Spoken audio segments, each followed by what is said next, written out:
Okay, good. I know the story of Buddha in that house. Huh? I know the story of Buddha. I Oh, studied history. yeah, sure. Definitely. Yeah. Usually we have all the, okay, let me share the screen.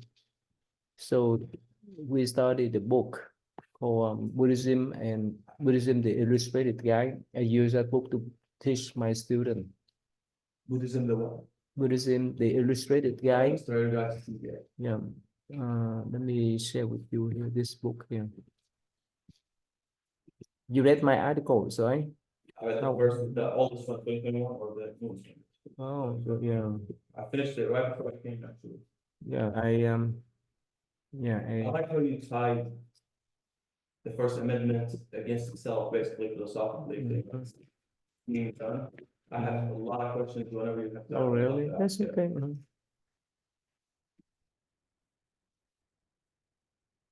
Yeah, this is the book here. Let me share the screen. This one here. This is the book here. Hi, Anthony. How you been, Anthony? Here's the book here. This one here. Yeah. Yeah, you can. How you been, Anthony?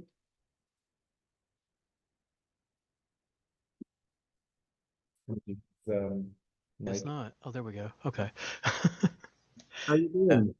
I was doing good. I had a long last call for work, so ran me over. Yeah. So you work overtimes?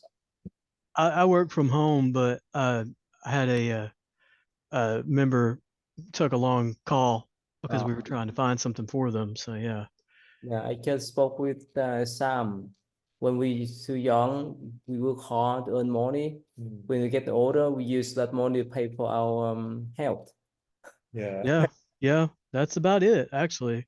And the healthcare is not as good either. So But anyway, so try to be moderated, right?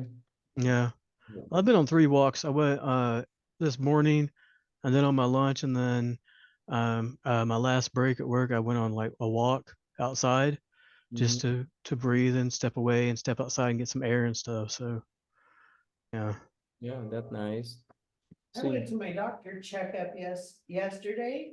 Mhm. Blood work. Everything. Yeah, you look healthy. That's awesome. My A1C is down from 6.3 to 5.3 and I'm now down to 257. So I was happy with that. You come tomorrow? Yes, yes. I didn't make it last Sunday, but I had some stuff going on I didn't know was planned for me. So Okay. All right. So last time we stopped a little bit here, and Sam, you would like to explain to him briefly what we talk about here, so that we can go on. Well, these most recent chapters, like there's different kinds of Buddhism, and where this textbook covers like all different traditions of Buddhism, the section we're in right now is talking a lot about Pure Land Buddhism, which is it's in Japan and China and Vietnam, and like this tradition here, it incorporates Pure Land ideas. But also some Zen ideas. So it's kind of both, but we do a lot of Pure Land stuff here. So it talks a lot about stuff that we do here also. Like the Pure Lands, it's like the Buddhas kind of like can create like, just with like the power of like their good karma can like create like a world around them that if people kind of like focus their mind on that Buddha and like chant the Buddha, they can like go to that like world basically. And like it's like a path to nirvana, because like other traditions, like if you pass away without reaching nirvana, you just have to be reborn wherever your karma leads you. But if you do the Pure Land meditation and chant, you can go to the Pure Land, and that way you don't have to have like another regular rebirth. You just go to Pure Land until you can get to nirvana from there, and it's better. Is it sort of like purgatory, but without the boredom and the torture. It's like a heaven, almost like a heaven. It's a Yeah. shortcut, it's a shortcut to enlightenment. Yeah, almost. it's like you kind of go to like a place that's like a heaven until you can become a Buddha. It's like a training heaven almost, where you go there and you learn from like Buddhas and Bodhisattvas how to become a Buddha. Yeah, all the Can I ask conditions, questions? Can I- yeah. Yeah, Sorry, I don't wanna, Oh, that's I don't okay. understand you. So what would make somebody want to leave that place? Is it because they only got there because they wanted to go higher, or? well, Heaven is strong. I mean, if you're, there's other heavens in Buddhism, but what makes like the Pure Land special is that you're there with like Buddhas and Bodhisattvas and they teach you how to become like them. And when you become like them, you don't like, but like, people do stay in like the Pure Land for a pretty long time, I guess. Like, but also some of them can decide to become a Bodhisattva, which is like a type of Buddha that comes back to this world to help people, right, Ty? Yeah, so sometimes like you go to the Pure Land and become like a regular Buddha who goes to like nirvana, and other times you become a bodhisattva who holds off on staying in nirvana so you can come back and help people in this world to escape. Double great suffering. vow. Yeah, I don't know, because it's the person or people around them, if it's meditative minds, or like if you come back to earth and help others, if you're one of the Buddhist. bodhisattva. One more It's time? like BODHISATTVA. Yeah, it's like Bodhi is like enlightenment and Sattva is like pure being or pure So how are they manifestation. recognized, or are they recognized at all? Usually they're not recognized. They like usually like take like a disguise, like take like the form of like, a normal being. Like they can be a man or a woman, young or old, or they could even like be animals. Or the Dalai Lama. Yeah, the Dalai Lama is considered one in the Tibet tradition. I get it, like the prophet type thing. Kind of. Yeah, yeah. So basically in Buddhism, the goal is, especially in the Maha tradition, the goal is to become Buddha. So there's many paths. Meditation is one of the paths. Of course, it's practical. It calm our mind out, it release our stress, so forth. Now in modern age, but another path is to become a Buddha through the faith, like in Christian tradition. When you have the faith, or Christian or Muslim tradition, you have a faith to go the union with Allah or God and so forth after you die. In Buddhism, yeah, after we die, in the Pure Land tradition, we recite Buddha name so that we can go to that land and eventually become the next Buddha. I get it, so, yeah. So there's many different paths, not one path. Yeah, like every living being has what we call like a Buddha nature, which is like the ability to eventually become a Buddha and there's different paths of getting there. It's just like getting away from the things that stop us from getting to our Buddha nature. Okay, yeah. Let's start with you then. Oh my God. Can you see? Too small? Yeah. Too small. Yeah, me or Kirsten first.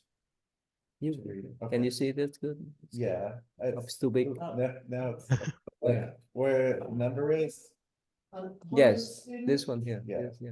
Honan student Shinran took things a stage further by declaring himself a failure at monasticism, publicly taking a wife and giving up all hope of attaining the Pure Land by his own efforts. Shinran developed a radical doctrine that rejected all forms of practice and piety and zriki, or salvation by one's own power, which is claimed indicated a lack of faith in the Buddha's message.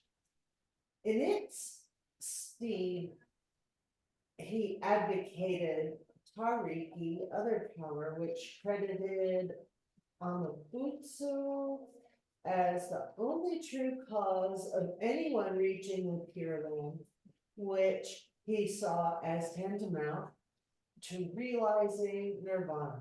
Shinran saw the practice of repeating the Nambutsu as unnecessary, since for him it was not a means to any end, but simply an expression of gratitude to the Buddha. Shinran's followers eventually formed the independent Jodo Shin school. I do not know a whole lot about, this lineage, but it looks like he rather than, repeating the name over and over, I guess just through faith itself will get you there. Yeah, this is one of those radical Japanese sects. Yeah, 'cause, that, like, it's really out of the realm of anything. Yeah, I like- know like- about. yeah. So faith is Like- faith just without any morality. I think it's just faith. So I could believe in Morality too, they need to abide with the Positive. sutra, Yeah. abide with Yeah. the rules. I mean, the whole Buddhist path Mhm. is about becoming a more moral, I mean, if you just pay attention to your compassionate body, being. your hip Yeah. goes out, your knee puts up for it, then your ankle, one by one. Eventually they all fall or they all stand. Yeah. So it's like our nature to be compassionate. Mhm. That- Yeah, Anthony, Yes. what do you want to say, Anthony? Oh, I was saying that it was kind of like a rebellious type. It seems like somebody being rebellious and wanting to form their own way. Mhm. Yeah, I would say that the Japanese schools are like the most radical, because like it says in the last sentence on this one, it's like the first order to permit the clergy to marry. Like that's not normal in any other form of Buddhism, or, like not most of them. I guess some Tibetans do. married. Some Tibetans do, yeah, but like in Japan, They don't stay with their wives, they marry, have kids, and then they stay at the monastery, from my understanding. yeah, but most forms of Buddhism, like the monks and nuns, like, are celibate, but in like some of the Japanese ones, like this big one, Jodo Shin, yeah, they don't have to be celibate. And they also, yeah, they're pretty different from a lot of the other types of Buddhism. Like they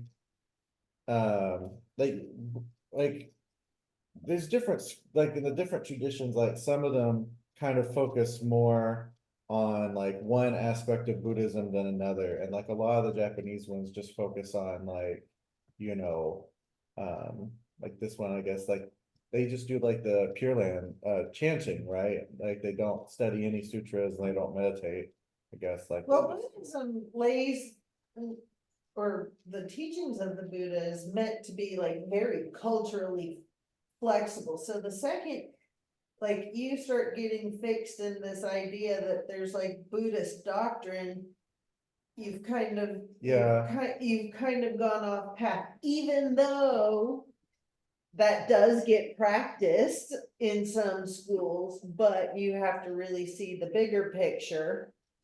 That, if you get all of it needs to be let go at some point. Cause if you get too fixed on one idea, Mm. you've missed the point of Buddhism altogether. I mean. It's almost like all the variations of martial arts. Mhm. I mean, there's everything from A to Z, and I've Yes. studied a lot of that. So yeah, Mm. it's a wide variety of it. One Yeah. metaphor in the sutras I like, they say that the Buddha is like a doctor who has like a million different medicines for a million different kinds of illnesses. And they also just talk a lot about how he teaches different ways for different people, because different people learn different ways. Yeah. So that's like part of why there's so many different traditions. Correct me if I'm wrong. That is true. Adjust for people to learn, because Mhm. nobody learns the same, especially the new kids. So, from my understanding, at least from this small passage, the gratitude Buddha is just to teach you gratitude, to be gratitude to Yeah. anything with faith. Now, I don't know the titles of the book, but I know there's books that allow you to value some beliefs and certain paths you can take to cleanse yourself in Buddhism.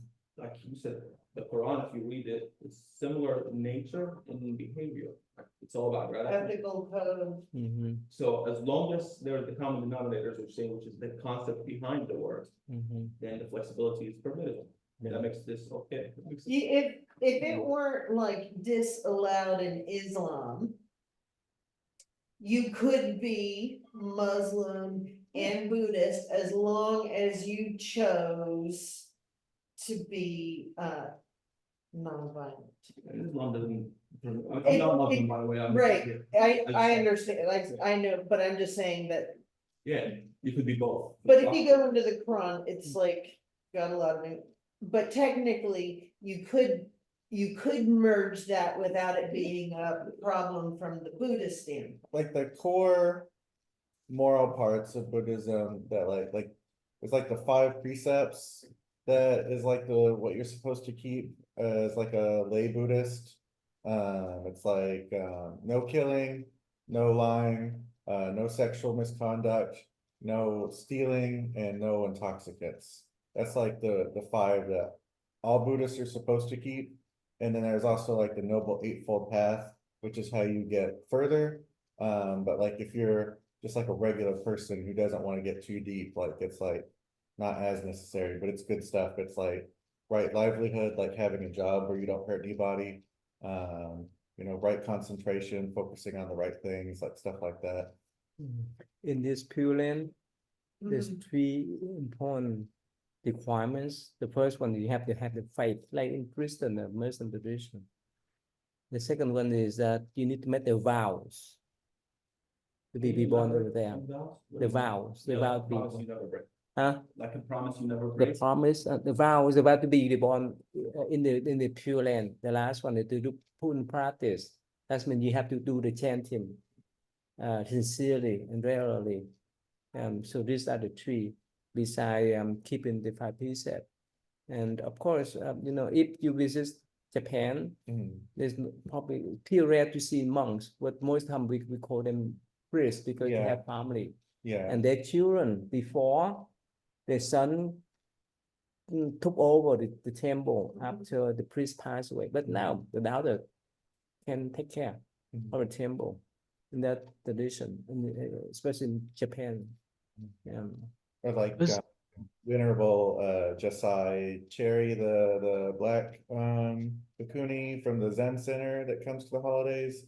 Like I just call her Venerable because I don't suppose she's like not a nun. She 'cause she's in the Japanese. She signs her letters Josiah. Oh, because she's like in like a Japanese tradition. Oh, really? Yeah. Yeah, she, Yeah. yeah. Anthony, she you want to signed ask? it. Yes. Yeah, go ahead, Anthony. Oh, I know there are like 14 noble truths. No, not 14. Okay. That's Okay. Hityakan 14 interbeings precept he Okay. did by himself. That's not it doesn't come from they didn't come from the Buddha. So Okay. he died. This is called he abstract from Bodhisattva precept. Yeah. So letting go, I heard it mentioned in different ways, letting go of attachments to things. Would it be logically, or logic's a bad word, would it be reasonable to think that if you assume your like connection or unity with all things or other things that you come across, would that mean that you're not attached to it in a sense, or is that a fallacy in the person's head? So depend upon your wish. You can like let's say the student, they can have a major, minor, or double major. Depend upon whichever way that you feel comfortable with. But as you're saying as well, how do we know we don't have attachment? Is it to emotion?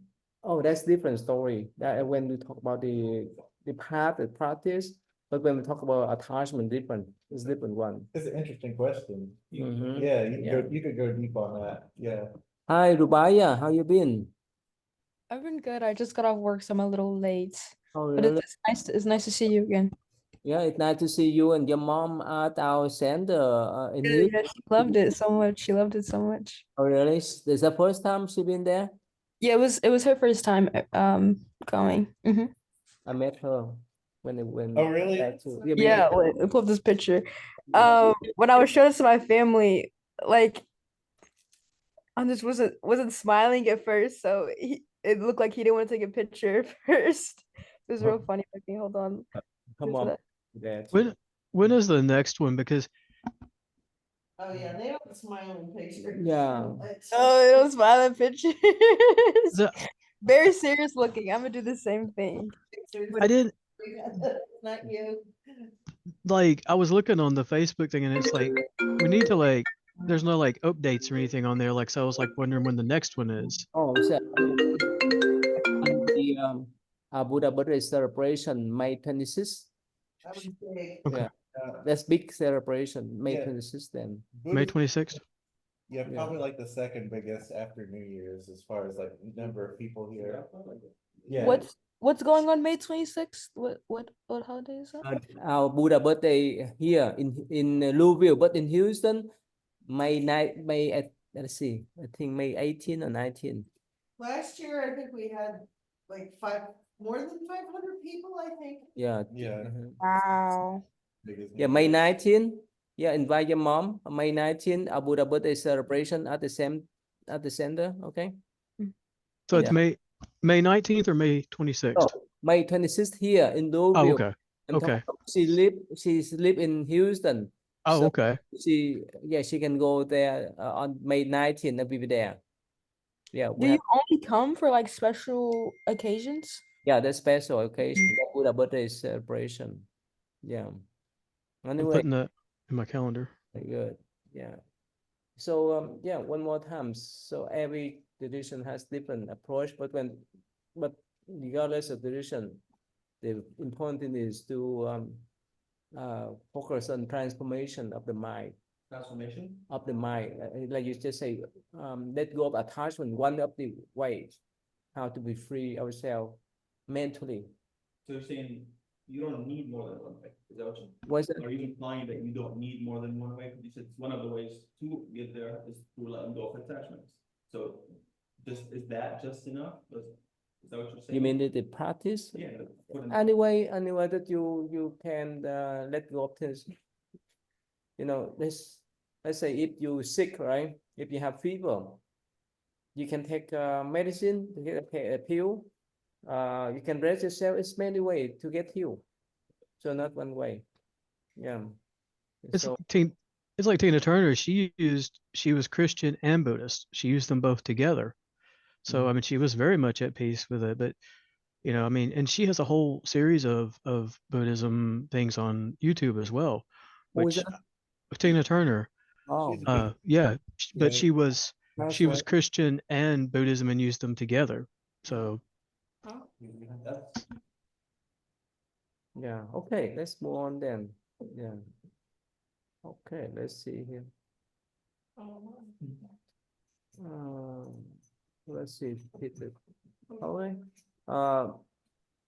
Anthony, would you mind to read this one here? sure. One of the most representative features of the Pure Land movement is a practice known as mindful recollection of the Buddha. At its most basic level, this involves the visualization of the special marks of his glorified body and the repetition of his name. The visualization could be performed in private meditation or during collective worship. Recollection and repetition of the name could be done silently or aloud. These practices are found in many strands of the Mayan tradition that distinguishes Pure Land devotees in their devotion to the Buddha, Amitabha and Amitayus in particular, their singular interest in gaining rebirth in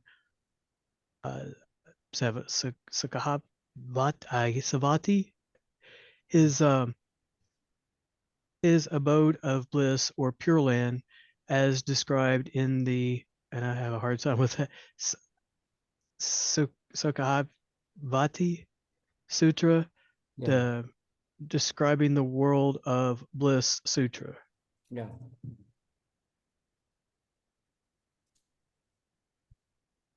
I need to go on, or Yeah, can you summarize, please? oh, well, I can only see to the part where it says the employment of. I just summarize. Oh, summarize. Okay, so yeah, it's just say. I mean, it's more like to be able. You can. I think it's going over the fact that you can do it on your own. Like you can. You don't have to do it out loud and be in a big crowd. You can do it in your own mind while you're setting and just repeating it and recollecting and going over the names.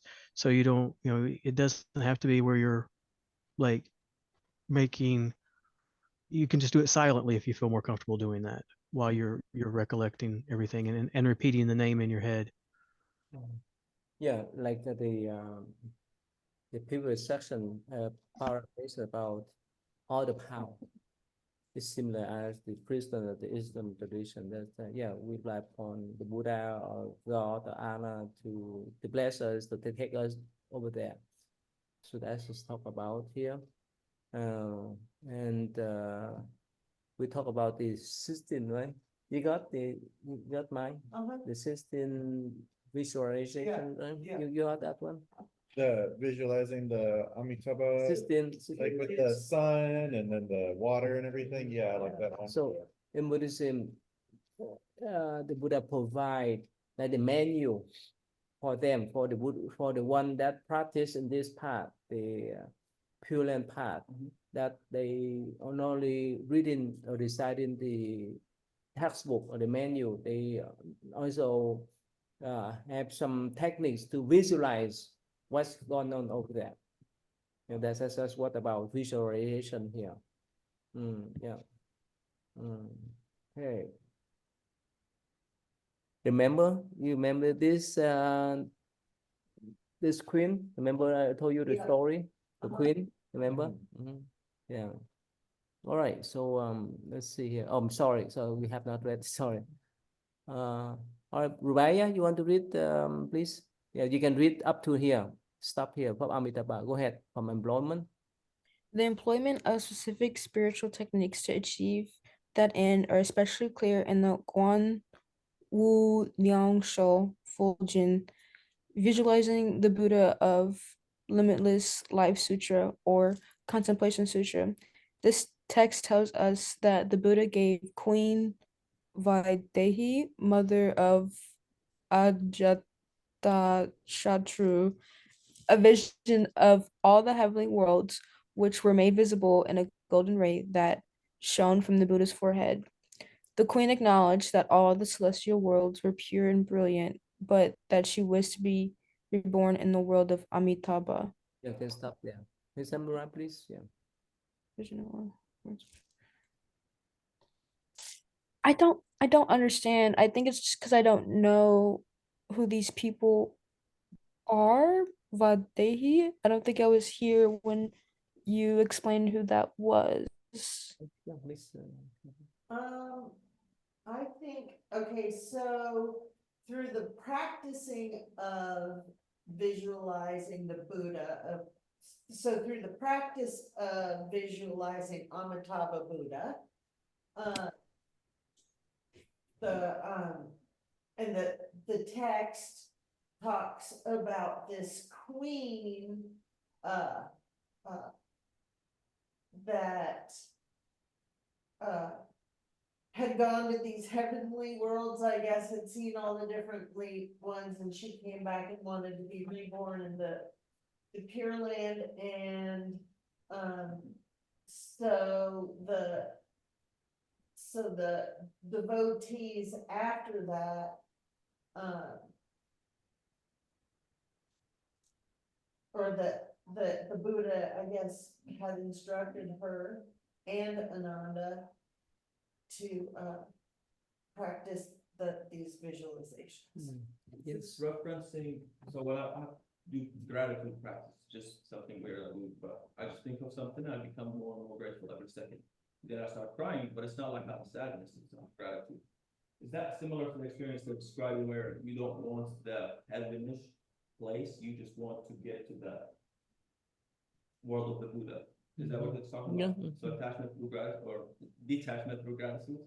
Yeah, here, the idea is as let's say if we practice meditation by ourselves, definitely in the modern age, and also in the scientific point of view, it's so beneficial, right? We calm our mind, we let go of our stress, reduce our stress, and so forth. But most of the time, it comes from our own efforts, right? From our effort. But this Pure Land tradition, they talk about other how. That means someone help you. If you don't want to go back again in samsara or cycle to birth, right? You rely upon the Buddha so that you can go there, like you go with Allah or God there. Yeah, so that's the whole idea. Yeah, so in this story, I told you a couple of times, right? So the Buddha uses psychic power to show the queen many Buddha lands, and many heaven, many Buddha lands, and somehow she choose this pure land. And from that time on, the Buddha talk about what's going on over there, what's make up of that pure land, and what are the vows of the Buddha. Mm. In a Like, way, yes. in a way, it was kind of her reward for going through all of the suffering and the pain and everything that she went through. He gave her the option to pick where she wanted to go because she helped make sure that her husband didn't die, and taking in the food on her body and using herself to provide for someone else. Yes. So it was kind of her reward to pick where she wanted to go instead of just getting sent somewhere. So the Buddha like family doctor. He referred to specialists, right? Isn't it like surrendering in a sense? It's a higher copay. Yeah. Yeah. He take care of everything, everyone, and if you have some problems, so he refer the patient to the specialist. That's all. The one constant that I have noticed when I've like read a few other different types of Buddhism just to see, and compare, Amitabha Buddha is the one constant name all across the board. So that's I was like, okay, so this is good. It's like the constant is like he's up here, and so it was recognized all across the board. So The one in the eastern place is called Medicine Master Buddha. We have the mantra to decide the teaching to decide. It's plenty. Yeah. Okay. So let's just move on then. Usually we take turn to read. You like to read? Yeah, absolutely. Yeah, please. From here to have. To the end, Yeah, to have here. to help her and subsequent devotees achieve this. And the Buddha instructed by being, and Ananda, his favorite pupil, in a series of increasingly complex visualizations. Each was to be mastered before the next was obtained. The astonishing richness of these meditative techniques and their potential for use in the arts is shown by the 8 visualization, which focus on the Buddha of limitless life, and includes some powerful descriptions of the most happy world. Yeah, can stop there. Yeah, please. Thank you.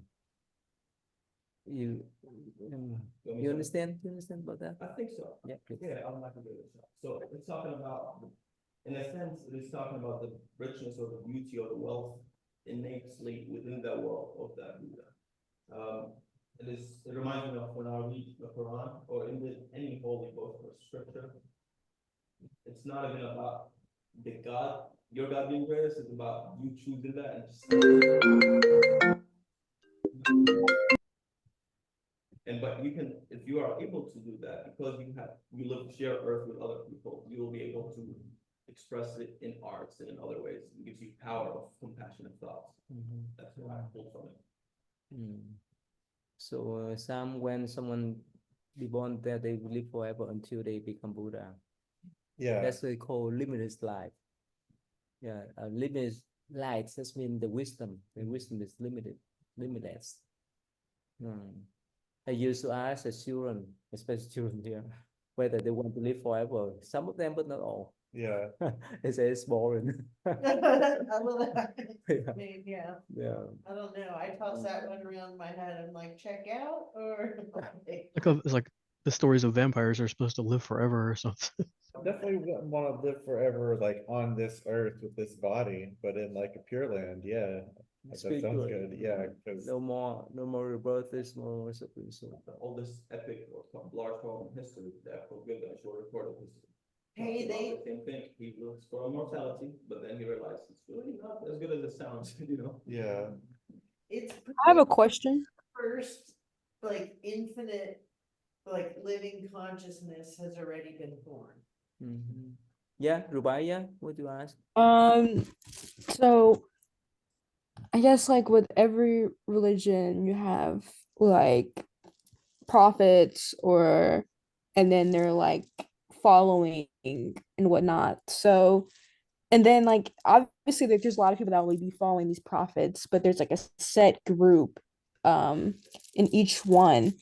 Now in Buddhism, I'm reading Ananda. That's like what was that like one of the very close members of like Buddha's. Yeah, Ananda was one of the Buddha attendants. Yeah. And So there's main ones. How many are there? you mean that the Buddha disciple or followers? Yes, yes, Buddha disciples. Of them. Yeah, 100,000 of them even during the Buddha times. So another one of the Buddha disciple or followers. Yeah. So he's the one that decide the Buddha teaching after Buddha passed away because he had great humility. That's why they mentioned here. And He was the Buddha's cousin also. yeah, Oh. yeah. There's like some other ones that you hear about a lot, like Kai said, there's like thousands, but there's like only like a handful that you hear about like a lot. Like you hear a lot about like Ananda, you hear a lot about Shariputra, Moggallana. yeah, Kashapa, and like some other ones. Yeah. So did that like when Ananda started teaching Buddhism afterwards, is that I'm still going back to like weeks ago when we talked about this. I've never understood how the religion or following how it came to split into different sanctions. Was it like I don't know, I guess with every religion, even with like Islam, when the prophet or spokesperson passes away and people are left to record, there's like a lot of debate about, oh, he'd wanted to do it this way, or no, this is what he meant. Da, da, da. Is that the same with Buddhism? Is that how it also split into sectors? Yeah, In it's similar way. you got like different lineage masters, like the Zen tradition, like our original lineage master is Kashapya. Can you see this is what they call the earliest 18th set after Buddha passed away, 200 years after Buddha passed away. So they split out to 18 sets. And eventually now the three main one. Mahayana, this is come from this one. Theravada, this is we talk about the southern tradition as a conservative tradition. And another one is from Mahayana tradition is Vajrayana of the Tantric tradition. So nowadays, three main one. By number? Yeah, by number, okay. And it's Mahakasapa now Mahayana, Theravada is his conservative one. Mahayana is for the liberal one. And the Tantric tradition. Yeah. Make sense now? Yeah, it makes sense. It just never, I guess the logic of just like I've never understood like religions like splitting up because I feel like that would like go against what that religious leader would have wanted. It's You know, normal. I feel like it defeats the entire like point. It kind of goes back to, I don't know if it was like right before you got here or if you were here already, but we were talking earlier about how like the Buddha teaches different people in different ways. And like one of the, like Buddhism was set up is like the Sangha, the Buddhist community is like really decentralized. Like it's not like the Catholic Church where there's like a Buddhist Pope and it's all like super organized. It's like kind of decentralized so that whenever it spreads, it can like adapt to different cultures. Like that's how it splits. Like we have different lineage masters, but a lot of it is also kind of like geographic. Yeah. Like the Mahayana was like northern India, and then it spread to like China and places nearby. And like the Theravada was southern India, and then it spread to like, you know, by sea to like Sri Lanka and Yeah, places it nearby. meets the needs of the people of Yeah. it meets the needs of the people of the region, and so that's why you see, like the three main categories of like practice difference. And like What's it, okay, are you Muslim? Or like, are you familiar with it? Because I saw you compared it to, I can give you a good example. Yeah, I was raised Muslim, so that's why I had asked because I know there's like Sunni and Shia, and a lot of people start to integrate the cultures within the religion. The split happened because one said, I believe in this, and so Muhammad was a student in India for a while. Well, he's a straight whoever. The point is that he wrote the Quran in a way to try to avoid some of the splits, but because of that, they ended up splitting. So it's really, it tells us a lesson in it. The point is that there's a faith aspect of what you believe in, and at some point there's the meter ratio, like, okay, these people are doing it wrong, they're dishonoring it, because it becomes bigger and bigger. So it's like a human nature to, I would say adaptation, to be honest, almost like what she said, different cultures require using that as well, different medicine. And it's because you know the other things that come with the culture.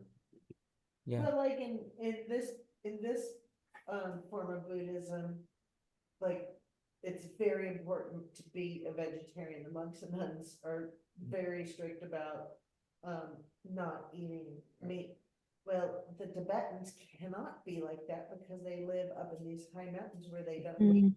very cold weather, so that would be almost an impossible requirement. So of course they're gonna have to be like ways for it to continue to survive. And Buddha, like the original teaching of the Buddha isn't even so much about all the rituals and stuff like that anyways. That was who was fighting against. I think he, yeah, and I think he kind of always knew that there was gonna be like diversity, because it's I mean, I believe that the Buddha could tell the future, and that he knew that there would be like, just natural evolution, and he like let it be decentralized so it could happen without as much conflict. You can That see, way everybody could understand it. It's like any religion, really. I mean, they all have different ways of helping people understand the concept that's trying to get across. so here, see that here, right, China, Tibetan, Bhutan, and up to Russia, Mongolia, and Mahayana here, and Theravada is here. So that's what. Yeah. Would you say more of the ritualistic practices were, I don't know, what am I trying to say? Were they practice out of like a cultural aspect? Because I know with Islam it could be like that too, where some of the traditions are just deriving from different cultures. And even when I've been to like so many different temples, like mainly Chinese and Vietnamese temples, and how they'll kind of how their events will not look like anything like similar like at all, like even down to like how they'll praise the Buddha. And so I always thought it was just like linear, like everybody did the same thing. But after going out to different temples and talking to different monks, it's so very different. And so it's a little confusing. It's a little confusing. Again, you say that what kind, how could you confuse? Why is the confusion? Can you explain?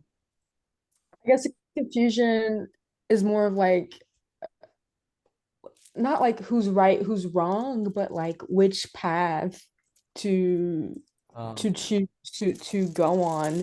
And when it's like, okay, they follow it this way and they say it's this way, and then somebody else says it's this way, and da da da. I'm like, okay, which one's like more historically accurate? And that's where the confusion comes from. So, yeah, so in Theravada traditions, they based on the Pali opinions. And when you go to their temple, Thai temple, Sri Lanka, they recite Pali, right? Yes. But in Mahai tradition, it vary. When you go to Vietnamese temple, right, they recite Vietnamese, or they chant, recite the sutra in Vietnamese. If you go to Chinese, they recite that language.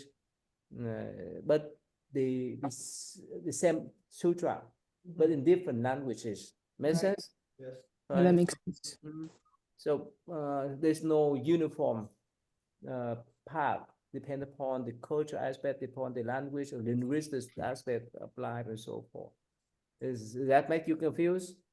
No, that makes it a little bit better. Okay. Sometimes I like to try to study like the archaeology and stuff of like the really early Buddhism. It's pretty interesting. Like, But here, some of it is like surprisingly similar to what you have now. Like even in really ancient times, like there's like a tendency to think a lot of the rituals are like newer or like just from certain cultures. But surprisingly, some of them actually do go back, like way back to like the beginning, basically. But it varies. Here, in this country, in the West, you don't need to study Vietnamese, Chinese, Pali. It's plenty of Buddhist sutra, scripture teaching in English. So the whole canyon of Pali sutra has been translated into English already. Some Mahayana sutra has been translated, but not all, because they have more. Pali. Yeah. So you don't need to learn the language like Vietnamese, Chinese, and so forth. You can learn directly from English. That's why here I refer, especially for you, to recite the sutra in English. Of course, except when we have the big celebration, we do the bilingual, so everyone can join in together. If you read Sometimes things can get lost in translation too. Yeah. Muslims, if you read the Quran, replace Allah with like life in general, like the idea of everything that exists in life, and you replace heaven and hell with a good mentality and heart and a bad one, like being that feeling. It's very similar to a lot of the Buddhist texts that you just kind of read it from an open mind. Yeah. We're there at some core of religion is about some core truth, that something that's like, Right. that like at the core of all humanity, we really understand there is something bigger. Now, the symbol sets you prescribe to that fits the way your life and your community and your family is, but ultimately it's, they're all different symbol sets and paths to get to this one immeasurable truth that we all Like, seem to be experiencing. yeah, like we wear the clothes. Everyone of us wear the clothes differently, right? Unless we join with the police department and so Right. forth, have the uniform. Otherwise, everyone has different choices. So those are the relations. So depend upon our wish. It's like you have a compass of goodness, or I know the idea of good is different, but the concept behind it is the same. But it's just an ethical code It's to a live, thin line though. to, if you follow, the prescriptions are to follow an ethical code to free you from this like impending sense of doom that all humans sort of seem to experience. It's common, what called golden rules. We follow golden rules. Like no killing, and no stealing, no such misconduct, and no lying. That's golden rules.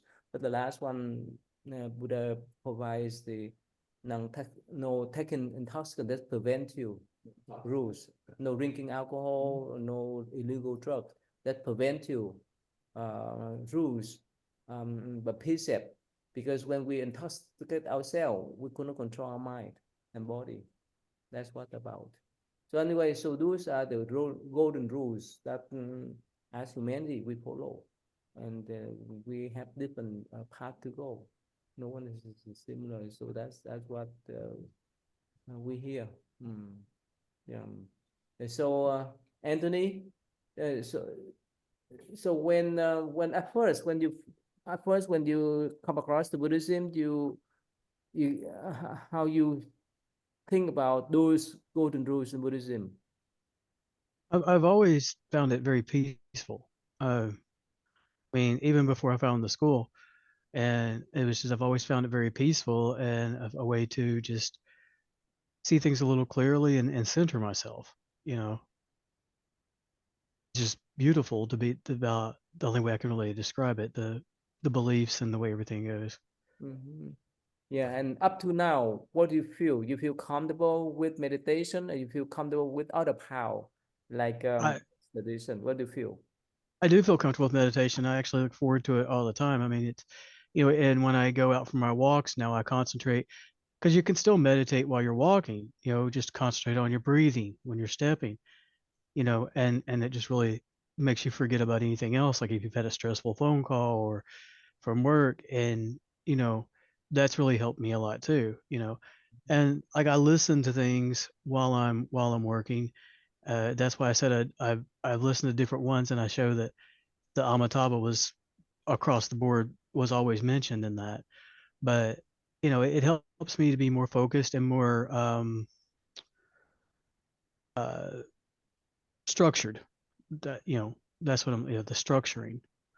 You enjoy, right? Last year, was that 2 days, right? 2 or 3 days of chanting, right? Oh, the chanting, yeah, and then this weekend I did, was it 180 bells? Yeah.